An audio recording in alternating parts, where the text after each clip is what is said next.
Salutations mes amis les joueurs, avant toute chose, avez-vous l'âme d'un bon jardinier? Ou bien celle d'un businessman peut-être? Car pour ce jeu, vous allez avoir besoin des deux, mais principalement du businessman, puisque je vais vous présenter Bonanza.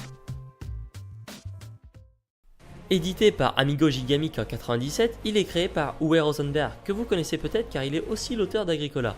Bonanza est un jeu dont le but est de faire le plus de thunes, de money, de flouze avec vos plantations d'haricots. Vous aurez pour y arriver 150 cartes haricots divisées en 11 familles ayant pour chacune une valeur différente. Il est préférable d'y jouer avec 4 autres modes d'affaires étant âgés de 12 ans minimum. Et ouais, les affaires ont des règles, car vous allez passer plus ou moins 45 minutes à négocier. Pour bien débuter une partie, chaque joueur reçoit 5 cartes haricots en main. Mais attention, l'ordre dans lequel vous recevrez les cartes tout au long de la partie ne doit jamais être modifié. Voici la première difficulté du jeu et par ailleurs celle qui vous emmerdera le plus. Le déroulement d'un tour se réalise en seulement 4 actions.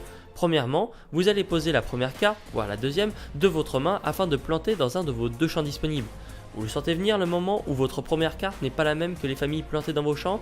Il va falloir réfléchir avant d'agir.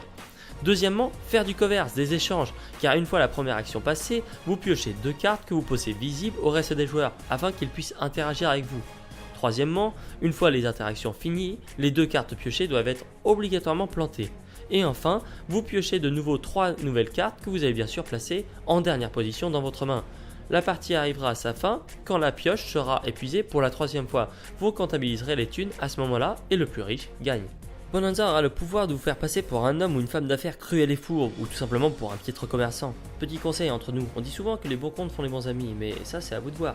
Merci d'avoir regardé cette vidéo, j'espère que vous avez apprécié. N'hésitez pas à liker et à partager si elle vous a plu. Pour ma part, je vous dis à bientôt dans une autre partie, dans une autre vidéo de présentation. Allez, bisous!